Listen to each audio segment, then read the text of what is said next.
Have an invoice you know you'll never collect? Writing it off as bad debt cleans up your accounts receivable and gives you an accurate picture of your income. Welcome back to Guide with Samuel. First, create a non-posting account in your chart of accounts called Bad Debt Expense. Then, find the unpaid invoice. Create a credit memo for the customer for the exact amount of the invoice. Apply that credit memo to the old invoice to mark it as paid, with $0 cash. Finally, create a journal entry to debit bad debt expense and credit accounts receivable, which clears the balance. My crucial pro tip? Have a formal policy for write-offs.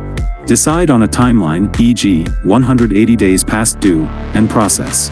This makes the decision objective, not emotional, and ensures you write off debts consistently for accurate financials.